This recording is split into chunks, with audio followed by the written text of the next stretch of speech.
Hello, my friends. My name is Darren Gerdes, and here are the five big stories for today. So, this is a terrible time, but Poland will not allow Ukraine to join the EU until World War II massacre issue is resolved, says Deputy Prime Minister. Just saw this today. Poland's Deputy Prime Minister has said that Ukraine cannot be admitted to the European Union until two countries resolve the controversial issue of the Volhynia massacres, in which Ukrainian nationalists killed around 100,000 ethnic Poles during World War II.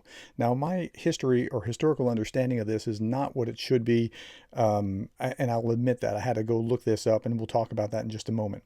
There will be no open borders, and there will be no trade exchange at the current level if the issue is not resolved. We want Ukraine to develop, but we cannot leave unattended a wound that has not healed, he added. Okay, so what are we talking about?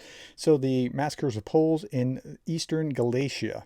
It was carried out by German-occupied Poland by the Ukrainian insurgent army with the support of parts of the local Ukrainian population against Polish minority in eastern Galicia, parts of this area in 1943 to 1945. The ruling Germans actively encouraged both Ukrainians and Poles to kill each other. And so who are the Ukrainian insurgent army? They're nationalists.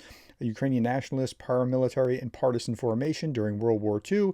It was engaged in guerrilla warfare against Nazi Germany, the Soviet Union, and both the Polish underground state and communist Poland. And it conducted massacres in eastern Galicia. Okay, I don't know enough about it to comment more. It seems like horrible timing, and to their credit, Poland has, generally speaking, other than the truckers blockade with the farmers, done a lot for the Ukrainian people. I mean, a lot. They've been right by them, and they've been very supportive of Ukraine, knowing what Russia might do in the future. So, yeah, it's terrible timing, but yeah, you want to get that sorted out. But yeah, okay. Put your comments below if you know anything about this or could help amplify and understand what's going on. Big story number two, Britain and Germany. Now that we're talking about what happened in World War II, it's weird to see this is the next article.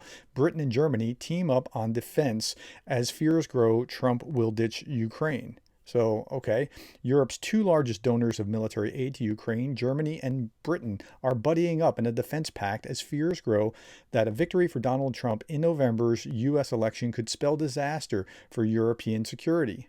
Britain is a stalwart supporter of Ukraine. The country's new Labour government is more enthusiastic about forging deeper defense cooperation with European allies than its conservative predecessor. And the conservatives were pretty hawkish about working on anything that would get Ukraine support. And they moved quickly to sign a cooperation deal with Germany. We fight together, we train together, we drink beer together, Healy said during a press conference alongside Pistorius in Berlin. The deal commits both sides to ramp up industrial coordination, and much more is to come. These visits send clear message that European security will be this government's first foreign and defense priority, Healy said in a statement. We want to strengthen our arms industry, Pistorius said, standing next to Healy. We want to work more closely together in the development, production, and procurement of weapons and ammunition. Now, remember, it was Pistorius who was also talking about how we need to get ourselves ready because war could be here and by 2029. And the British were saying, look, we need to be able to double our strength within 2 or 3 years, hopefully triple it with technology. So they're not doing this for light reasons. Okay, U.S. banks begin reporting Russian assets for eventual forfeiture under a new law. This is a very, very bad idea. The Treasury Department ordered the nation's banking industry to start disclosing its holdings of Russian assets on Tuesday, with the goal of eventually seizing those billions of dollars in assets and selling them to aid a devastated Ukrainian economy. The disclosure is required under a new law passed by Congress earlier this year, known as the Repo Act, which gives the U.S. government the authority to seize Russian state assets held by U.S. banks, with the goal of eventually selling them and giving those funds to Ukraine. While the vast bulk of Russian assets are held in Europe, it's estimated that the U.S. banking system holds as much as $6 billion in Russian assets in trust. A little bit more. The World Bank estimated in February that Ukraine will need 486 billion for recovery and reconstruction, a figure that has only risen as the war has continued. The US, Canada, France, and Germany, and the UK and Japan, commonly known as the G7, froze roughly 300 billion worth of Russian assets at the start of the war. But here's how it's going to play out. Let's say the West does this.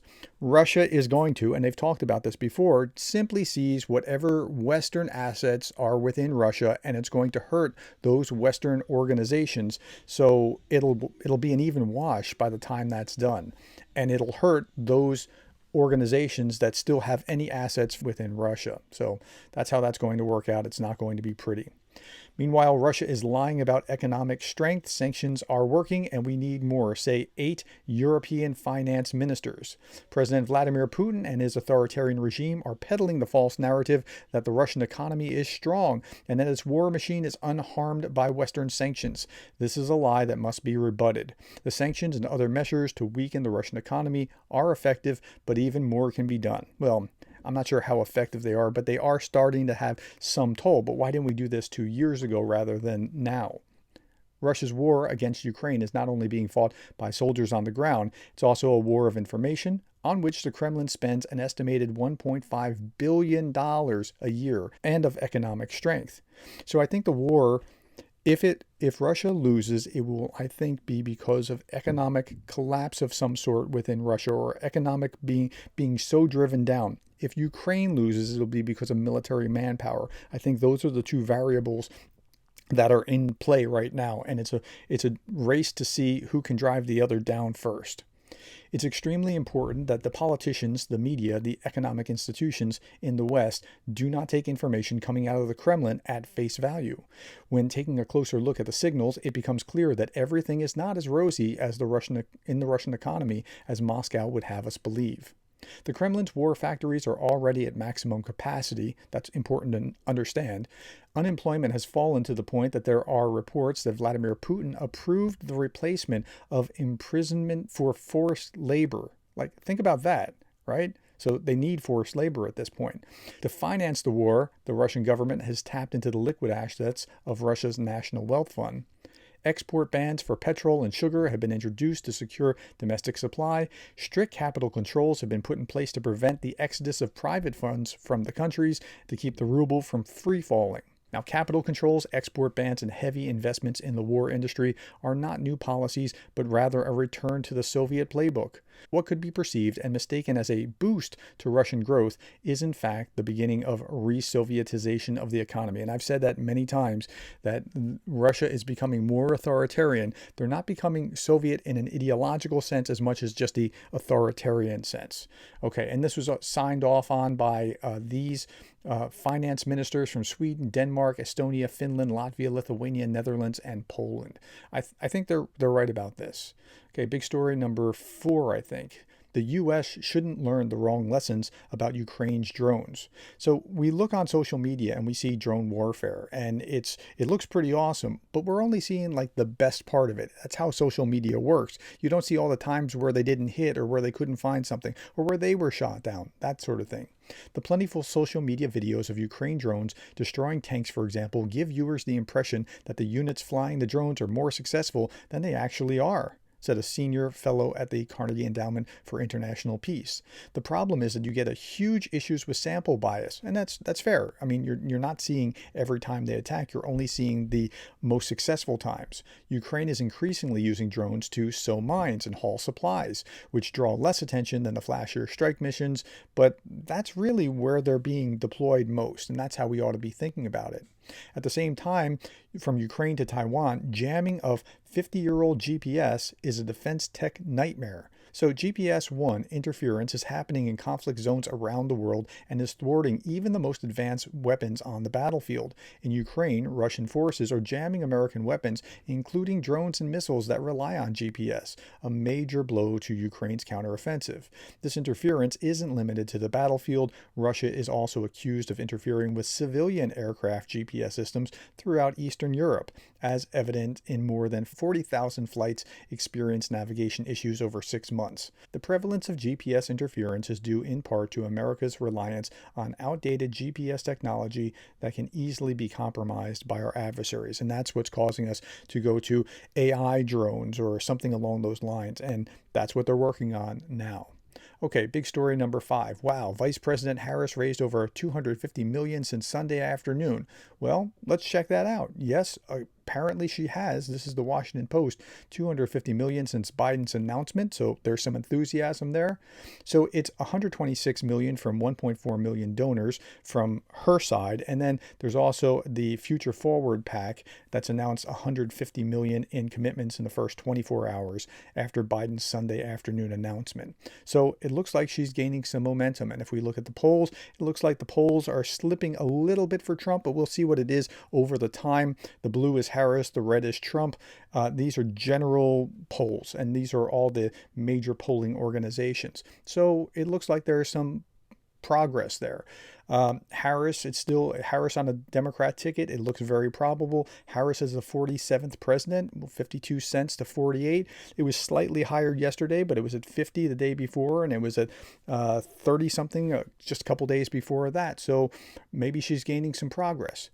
At the same time, you got to understand who Harris is. She's more liberal than Joe Biden. And so that's going to not necessarily play as well in the middle. Like this is a 2020 report cards, all senators, their ideology score. So the farther you are, the higher the number, up to 100, the more politically on the right you are. So Senator Blackburn is at 100, then Kramer, then Braun, then Cruz, Inhofe, right?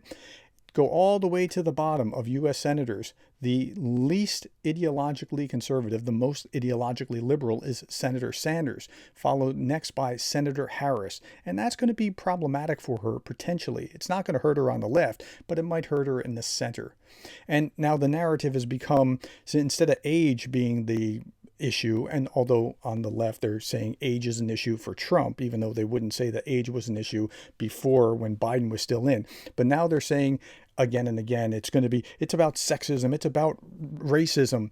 Okay, before you do that, understand that someone like me, I would have voted for Nikki Haley in a heartbeat or Condoleezza Rice in a heartbeat. So it's not racism or sexism. Now, when you say that and people are voting for Trump and they wouldn't have voted for Biden, and then now it's Kamala Harris and now you accuse them of being a sexist or a racist, don't do that, because now you're pushing them into the arms of Trump. So you just don't want to do that. That's not going to work for you. That's going to only backfire. Now, the last thing I want to leave you with is a meme. There was a meme of a pelican with a frog in its mouth, and the frog has its hands around the neck of the pelican, and the meme says never give up. And I think this is a pretty good image of where Russia and Ukraine are, and Ukraine's holding on. Russia tried to gobble it up and it just hasn't been working. But the question is, can Russia crush Ukraine, or can Ukraine strangle Russia? Who can do what first? That's where we are. All right. Thank you, my friends. Thank you for the time. Thank you for the likes, the shares, the subscribes, and thank you for being the kind of person that cares about Ukraine.